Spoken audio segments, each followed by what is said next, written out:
വേദനിപ്പിക്കാൻ 100 പേരുണ്ടെങ്കിൽ സന്തോഷം നൽകാൻ ഒരാളെങ്കിലും കാലം നമുക്കായി കരുതി വെച്ചിട്ടുണ്ടാകും. അതൊരു പ്രപഞ്ച സത്യമാണ്. ഒരു തെറ്റും വരാതെ ആരും ജീവിച്ചിട്ടുണ്ടാവില്ല. നടക്കാൻ പഠിച്ചപ്പോൾ വീഴാനും വീണപ്പോൾ എഴുന്നേൽക്കാനും പഠിച്ചില്ലേ? തിരുത്തലുകളാണ് ജീവിതത്തെ സമ്പൂർണമാക്കുന്നത്. ഒരു റോസാപ്പൂത്തോട്ടം മുഴുവൻ നൽകിയാലും ചില ആളുകൾക്ക് അതിലെ മുള്ളു മാത്രമേ കാണാൻ കഴിയൂ.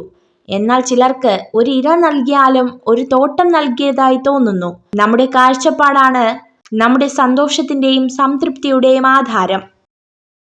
നിങ്ങളുടെ വികാരങ്ങളെ അടക്കി നിർത്താൻ ശീലിക്കുക. നിങ്ങളുടെ മനസ്സ് നിങ്ങളോട് എന്താണ് പറയുന്നത് എന്ന് ശ്രദ്ധിക്കുക. കാപട്യവും സ്വാർത്ഥതയും ഒഴിവാക്കുക. പെട്ടെന്ന് പ്രകോപിതരാകുന്ന ശീലം അവസാനിപ്പിക്കുക. മനുഷ്യർക്ക് മാറ്റമുണ്ടാകുന്നത് 2 കാരണങ്ങൾ കൊണ്ടാണ്. ഒന്നെങ്കിൽ അവരുടെ ഹൃദയം തുറക്കപ്പെട്ടിരിക്കുന്നു, അല്ലെങ്കിൽ അവരുടെ ഹൃദയം തകർക്കപ്പെട്ടിരിക്കുന്നു. ഒരു വ്യക്തിയുടെ സ്വഭാവത്തിന്റെ യഥാർത്ഥ അളവുകോൽ അവരുടെ വിജയത്തിന്റെയും മഹത്വത്തിന്റെയും നിമിഷങ്ങളിലല്ല, മറിച്ച് അവരുടെ വിനയത്തിലും പ്രതികൂല സമയങ്ങളിൽ മറ്റുള്ളവരോട് കാണിക്കുന്ന അനുകമ്പയിലുമാണ്. ചില സുഹൃത്തുക്കൾ എല്ലാ കാലത്തേക്കും ഉള്ളതല്ല എന്നത് ജീവിതത്തിൽ സ്വാഭാവികമായ ഒരു കാര്യമാണ്. എപ്പോഴും നല്ലതിനെക്കുറിച്ച് ക്രിയാത്മകമായി ചിന്തിക്കുക.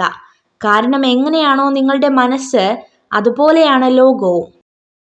വിധിയെ നമുക്ക് മാറ്റാൻ കഴിയില്ല, പക്ഷേ സ്വഭാവത്തെ നമുക്ക് മാറ്റാം. അത് വിധിയെ മാറ്റിമറിക്കും. ജീവിതത്തിൽ എല്ലാം നല്ലതാകുമ്പോഴല്ല, എന്തൊക്കെ സംഭവിച്ചാലും അതിൻ്റെ നല്ല വശങ്ങൾ മാത്രം തിരഞ്ഞെടുക്കുമ്പോഴാണ് നമ്മൾ സന്തോഷത്തിലെത്തിച്ചേരുന്നത്. കൂടുതൽ വെളിച്ചം നിങ്ങളെ അന്ധനാക്കും. കുറച്ചിരുട്ടും അത്യാവശ്യമാണ്.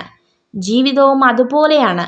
സന്തോഷത്തിന്റെ കൂടെ ദുഃഖവും ഉണ്ടെങ്കിൽ മാത്രമേ ജീവിതം ആസ്വാദികരമാവുകയുള്ളൂ. ഉറപ്പുള്ളതിനെ ഒഴിവാക്കി ഉറപ്പില്ലാത്തതിന്റെ പുറകെ പോകുന്നവർക്ക് നിശ്ചയമായും നഷ്ടം മാത്രമേ സംഭവിക്കൂ. വേദന ഒരു സമ്മാനമാണ്. അത് ഒഴിവാക്കുന്നതിന് പകരം അത് സ്വീകരിക്കാൻ പഠിക്കുക. വേദനയില്ലാതെ വളർച്ചയില്ല. നമ്മുടെ മനസ്സ് തൊട്ടറിഞ്ഞവരോട് മാത്രം എല്ലാം തുറന്ന് സംസാരിക്കാം. അല്ലാത്തവരോട് പറഞ്ഞാൽ സാഹചര്യങ്ങൾ മാറുമ്പോൾ നമ്മൾ തുറന്നു പറഞ്ഞതൊക്കെ നമുക്കെതിരെയുള്ള ആയുധമായി മാറും.